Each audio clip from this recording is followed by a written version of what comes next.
9, 8, 7, 6, 5, 4, 3, 2, 1.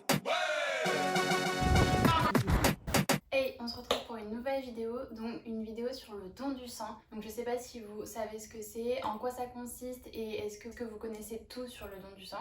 Pour ma part, pas du tout, j'ai dû me renseigner et je pense qu'il y a encore des choses que j'ignore. Mais c'est un sujet qui me tient particulièrement à cœur et j'avais vraiment envie de faire une vidéo comme ça sur ma chaîne pour vous parler de mon expérience personnelle et de vous dire ce que je sais sur le don du sang et pourquoi c'est hyper important de donner. Donc je vous laisse avec la vidéo en espérant qu'elle vous plaira. Donc pour ma part, j'ai fait mon stage de 3e au don du sang. Donc j'ai pu découvrir plein de choses, c'était hyper intéressant, c'était vraiment un super stage. Donc ça c'était en 3e. Après ça m'était un peu sorti de la tête. Mais cette année, avec ma copine Flo, donc en janvier, je suis allée donner mon sang pour la première fois. Donc j'ai fait mon premier don du sang. J'avais vu en 3e le parcours du donneur et au final là c'était moi. Donc j'étais hyper fière de moi. Donc tout d'abord, avant de vous raconter mon expérience personnelle et mon don du sang, je vais vous expliquer et vous dire ce que je sais sur le don du sang et pourquoi c'est hyper important d'aller donner son sang. Déjà actuellement, que vous soyez en zone verte ou en zone orange, ça ne change rien. Tout le monde peut aller donner son sang. C'est hyper important d'aller donner son sang en ce moment parce que les réserves sont très faibles. Moi, je vais vous faire un résumé de tout ce que j'ai pu lire, entendre, voir pendant mon stage ou mon don du sang. Si vous avez des questions ou quoi, soit vous me les posez en commentaire, j'essaierai d'y répondre, soit vous allez voir le site que je vous mets juste là, c'est le site de l'EFS, le site du don du sang quoi. C'est hyper important d'aller checker si vous avez des doutes, si vous avez des questions, si vous voulez prendre rendez-vous pour aller donner ou si vous voulez savoir exactement comment ça se passe, etc. On va commencer par ce qu'il faut savoir.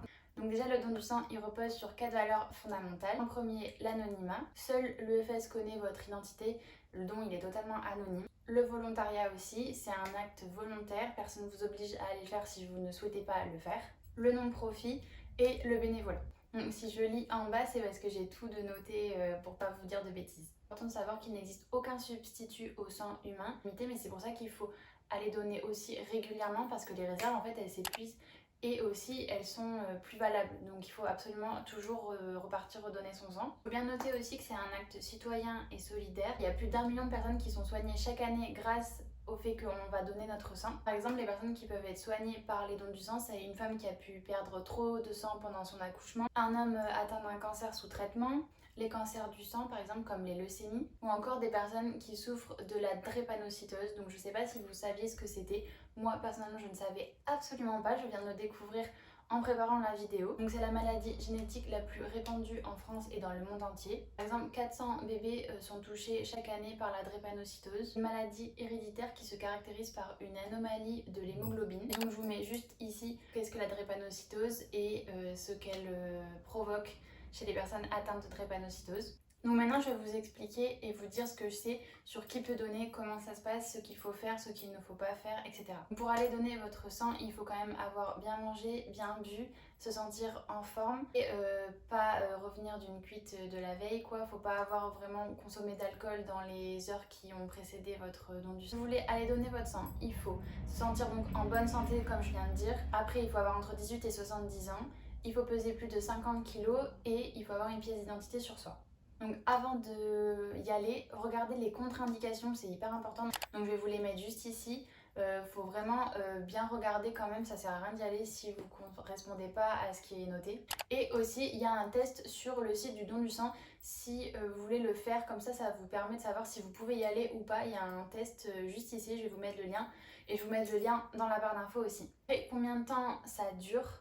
Donc ça dure à peu près 1 heure pour donner son sang. Donc vous entrez dans l'organisme du don du sang ou si vous allez sur les collectes, il y a des fois vous voyez des gros camions avec EFS, venez donner votre sang, etc. Là aussi vous pouvez y aller, c'est super bien. Ce que j'ai fait pour mon premier don du sang, c'est que je suis allée dans l'organisme même. Vous entrez et vous devez remplir un formulaire. Un formulaire comme ceci, donc maintenant ils ont changé de design je crois. Il y a toutes ces questions à remplir, donc c'est un petit peu long. Première question, c'est est-ce que vous vous sentez en forme pour donner votre sang? Est-ce qu'on est en arrêt de travail? Une fois que vous avez rempli ce formulaire, vous allez à un bureau. Il y a une dame qui vous demande encore des informations personnelles, votre adresse mail, votre nom, votre adresse, etc. Une fois que c'est fait, vous allez pouvoir être appelé par un médecin ou un infirmier, je crois, dans un des bureaux et il va vous poser encore quelques questions qui n'ont pas été posées dans ce formulaire, ou il va reprendre ce formulaire avec vous s'il y a eu des réponses à des questions qui ont besoin d'être évoquées avec lui. Et par la suite, vous allez avoir une piqûre au doigt pour voir s'il ne vous manque pas de fer dans votre sang, il me semble. Ensuite, vous devez aller donner votre sang, c'est le moment. Je parle vraiment du don du sang sur ce que je sais parce que j'ai pas donné mes plaquettes ni mon plasma. Donc une fois que vous êtes rentré dans la pièce, vous pouvez encore boire ou manger quelque chose si vous souhaitez.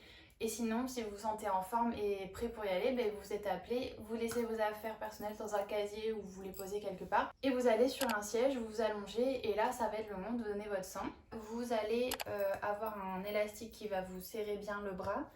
Et on va voir si on voit bien vos veines.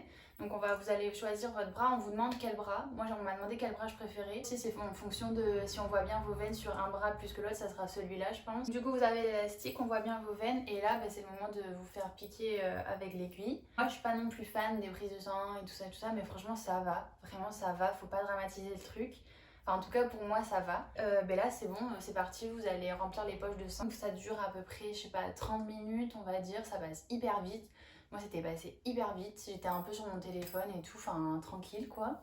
Vous enlevez tout ce qu'il faut et tout, et ça y est c'est fini. Vous allez dans une salle pour vous restaurer, on vous propose un thé, un café, de l'eau, enfin vous pouvez manger ce que vous voulez, il y a des plats, il y a vraiment un panel de choix énorme. Si vous faites pas de malaise, si ça va bien après le don du sang, vous pouvez rentrer chez vous. Du coup je reviens sur ce que je vous ai dit tout à l'heure, il y a plusieurs types de dons. Il y a les dons du sang, de plaquettes ou de plasma. Par exemple pour le don du sang, vous pouvez donner 4 fois par an maximum pour une femme et 8 fois par an maximum pour un homme. Et il y a un délai de 8 semaines entre chaque don. Pour le don de plaquettes, elle est extrêmement lourde, c'est 1h30 de prélèvement et vous repartez 2 heures après. Le don de plasma, ça s'effectue que sous réservation, enfin sous rendez-vous je crois, comme pour les plaquettes au final.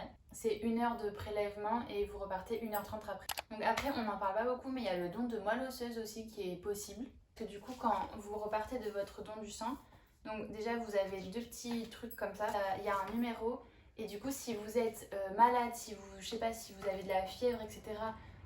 Dans les heures qui suivent de votre don, il faut absolument appeler parce que votre poche en fait elle est nulle, elle sert à rien, il faut absolument qu'elle soit jetée à la poubelle parce que du coup en fait vous n'êtes pas en bonne santé donc vous pouvez pas donner votre sang. Donc voilà, je vous ai dit tout ce que je savais. Donc personnellement pour mon premier don j'étais hyper fière d'être allée donner, je trouve que c'est hyper important. On n'en parle pas assez du don du sang et pourtant ça sauve des vies chaque année et ça sauve plus d'1 million de vies, donc on voit vraiment bien que c'est hyper important. Donc je vais y retourner parce que je pense que je vais donner très souvent, le plus que je peux. Après je sais qu'il y a des personnes qui ne peuvent pas supporter le don du sang parce que elles s'évanouissent juste après, donc c'est très mauvais pour leur propre santé, donc il faut qu'elles évitent. Si vous tombez pas dans les pommes juste après un don du sang et que vous pouvez, faut vraiment que vous y alliez. Vous serez super fiers de vous, vous aurez fait un super bel acte. Hyper important de donner son sang.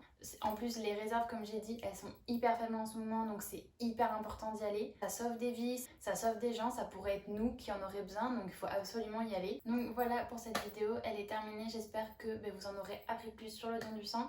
Limite que ça vous aura convaincu à aller donner votre sang, je serais super fière de vous avoir convaincu à aller donner votre sang. N'hésitez pas à aller me suivre sur Instagram, du coup je vous filmerai mon don du sang que je vais faire dans la semaine et je vous montrerai ma petite carte de donneuse. Je reviens bientôt avec de nouvelles vidéos. Ciao! All of the kings had their queens on the throne. We would pop champagne and raise a toast.